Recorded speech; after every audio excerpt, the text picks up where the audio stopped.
नमस्कार, मी वर्षा आणि माझ्या एका नवीन मराठी ब्लॉग चॅनलमध्ये तुम्हा सर्वांचं अगदी मनापासून स्वागत। आणि हा व्हिडिओ आहे लक्ष्मीपूजनच्या दिवशीचा।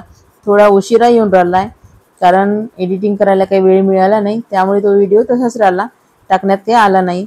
तर आज टाकत आहे मी हा व्हिडिओ। तर लक्ष्मीपूजनच्या दिवशी छान सकाळी उठून अंगण झाडून छान स्वच्छ केलं, सडा रांगोळी केली आणि त्यानंतर मग घरातलं झाडझूड फरशा झाल्यानंतर आंघोळ केली। आंघोळ करून फ्रेश झाल्यानंतर पहिले आता चहा मांडायचा होता, त्यामुळे मग आता म्हटलं चला पहिले छान शेगडीची पूजा करून घ्यावी, म्हणून मग शेगडीवर छान स्वस्तिक काढून घेतलं, दोन साइडने दोन रेषा मारल्या, हळद कुंकू लावून छान फुलं वाहून घेतले आणि या प्रकारे छान शेगडीची पूजा केल्यानंतर मग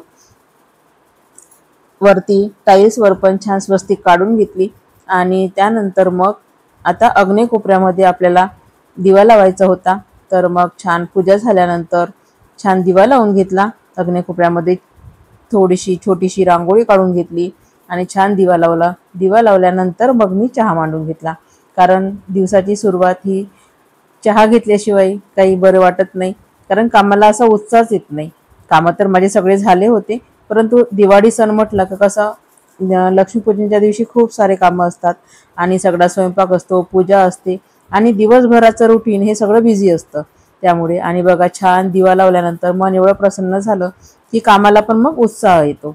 आणि छान फुलं वाहून घेतले आणि या प्रकारे सगळी पूजा केल्यानंतरच मग मी चहा मांडून घेतला। चहा घेतल्यानंतर मग आता मला करायचं होतं हळदीचं लेपन, पुन्हा देव स्वच्छ करायचे होते।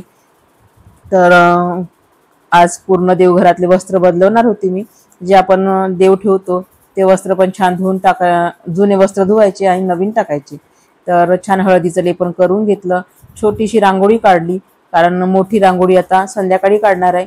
आतापासून जर काढली तर ती मोडून जातं, कारण जाण्या येण्याचा मार्ग असल्यामुळे कसं कोणी लक्ष देऊन चालतं, कोणी लक्ष देऊन चालत नाही, तर मग रांगोळी कशी विस्कटून जाते। त्यामुळे मग काही छोटीशी रांगोळी काढून घेतली, छान हळदीचं लेपन करून घेतलं आणि पूजा झाल्यानंतर मग ही वेळ होती दुपारची। छान आता स्वयंपाकाला मी सुरुवात केली होती, कारण लक्ष्मीपूजनचा खण असतो आम्हाला। तर 9 वडे, 9 पात्या पुरणाच्या किंवा साखरेच्या करायच्या, 9 दिवे असा खण असतो। तर तो खण पण करायचा होता आणि स्वयंपाक पण। आणि लक्ष्मीपूजनसाठी तर आता सगळा फराळ तयार होता आणि वैष्णवीने रांगोळी काढायला घेतली होती। छान ती रांगोळी काढत होती आणि मी स्वयंपाक बनवत होती आणि दीपकने देवघराला लाइटिंग लावून दिली, कारण देवघरातली जी माझी जुनी लाइटिंग होती ना ते पूर्णपणे बंद पडली होती आणि आता मला नवीन लाइटिंग लावायची होती। तर त्याने छान लाइटिंग लावून दिली आणि वैष्णवीने या पद्धतीने छान रांगोळी काढून घेतली। आणि रांगोळी काढायला पण खूप उशीर लागतो, कारण रांगोळी काढताना छोट्या छोट्या गोष्टीकडे लक्ष द्यावं लागते। तर तिने फुलं, झेंडूचे फुलं वापरून आणि रांगोळीचे कलर वापरून छान रांगोळी तयार केली। काही रेडीमेड रांगोळीचे छापे होते तर ती पण ठेवले आणि या पद्धतीने छान दरवाजाजवळ तिने आता रांगोळी काढून घेतली। पूर्ण व्ह्यू हा दिवे लावल्यानंतर छान दिसेल मग। आणि रांगोळी काढल्यानंतर मग ही वेळ आहे संध्याकाळची आणि आता मला लावायचे होते दिवे। आणि या पद्धतीने आता साडी नेसल्यानंतर मग कसं दिवे लावताना ना खूप त्रास जातो, त्यामुळे मग मी दिवे आधीच लावून घेतले आणि आता मला करायची होती तयारी। तर या पद्धतीने छान दिवे लावून घेतले आणि लक्ष्मीपूजनची पण मी पूजा मांडून घेतली होती, कारण लक्ष्मीपूजनची वेळ ही 6 वाजेपासून तर 8:40 पर्यंतच होती। त्यामुळे मग एवढी सारी पूजा मांडायसाठी पुन्हा वेळ लागतो, त्यामुळे मग मी पूजा ही स्वयंपाक पण करत गेली आणि पूजा पण मांडत गेली।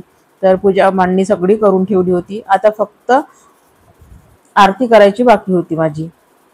तर या पद्धतीने छान सगळे दिवे लावून घेतले आणि आता तयारी करणार आहे मी। आणि तयारी झाल्यानंतर मग लक्ष्मी मातेचं पूजन करणार आहे। आणि ही दिवाळी पण तुम्हा सर्वांची सुखसमाधानाची गेलीच असेल आणि छान गेली असेल अगदी। तर या पद्धतीने मी छान तयारी करून घेतली होती। नवीन साडी घेतली, परंतु काही उपयोग झाला नाही, मला ब्लाऊजच शिवून मिळाला नाही। तर मग मी आता ही माझी नवीनच आहे साडी, ही 1-2दा नेसली होती, परंतु म्हटलं चला ही साडी नेसूया आज, म्हणून छान साडी नेसून तयारी केली। वैष्णवीने, दीपकने पण छान तयारी केली, सासूबाईने पण। आणि आता असा खण असतो आम्हाला, छान विड्याच्या पानावर थोडे थोडे तांदूळ टाकून दिवे मांडायचे आणि त्यावर दिव्यामध्ये वात आणि तेल टाकायचं आणि छान दिवे पेटवून घेतल्यानंतर मग त्याची पूजा करायची। या पद्धतीने खण असतो आणि अशी मी लक्ष्मी मातेची पूजा मांडून घेतली होती। आणि आज काही लक्ष्मी मातेचा मुखवटा लावला नाही मी कलशाला. माझ्याकडे मूर्ती आहे लक्ष्मी मातेची, तेच पूजेला ठेवली होती.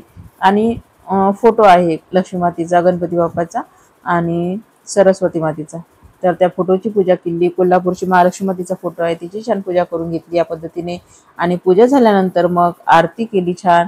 आरती केल्यानंतर सगळा नैवेद्य दाखवला. फराळ तर ठेवलाच होता मी. आणि आज स्वयंपाकामध्ये बनवलं होतं आलूवांग्याची भाजी, भात, कढी, पोळी, हा सगळा नैवेद्य बनवला होता. आणि आता सगळी पूजा झाली होती. तर या पद्धतीने छान आरती करून घेतली. आणि आरती केल्यानंतर मग हीच आरती घ्यायची आणि आपल्या पूर्ण घरभर ओवाळायची छान. कारण आजच्या दिवशी जी ऊर्जा तयार होते, पॉझिटिव्ह ऊर्जा तयार होते, ती वर्षभर अशीच टिकून राहावं म्हणून ही आरती पूर्णपणे पूर्ण घरभर फिरवायची. लक्ष्मी मातेला वंदन करायचं आणि म्हणायचं, हे लक्ष्मी माता, माझ्या घरी अशी सुख समृद्धी नांदो, ऐश्वर्य वैभव सगळं नांदू दे आणि सर्वांना चांगलं आरोग्य दे आणि सगळ्यांना सुखी ठेव, असं म्हणायचं लक्ष्मी मातेला. आणि घरभर छान आरती ओवाळायची. आपला जो मेन गेट असतो त्यांना छान ओवाळायचं आणि कापूर द्यायचा आणि नंतरच मग आपण कापूर घ्यायचं. आणि या पद्धतीने मी छान लक्ष्मी मातेची पूजा मांडून घेतली. तर आणि बघा, फराळाचं सगळं बनवलं होतं. लाडू, चकल्या, अनारसे, चिवडा, बालुशाही, शंकरपाळे, शेव, सगळं काही बनवलं. ते सगळं काही ठेवलं होतं. तर कसा वाटला आजचा व्हिडिओ नक्की कमेंटमध्ये सांगा. आणि व्हिडिओ आवडल्यास नक्कीच लाईक, शेअर आणि सबस्क्राईब करा.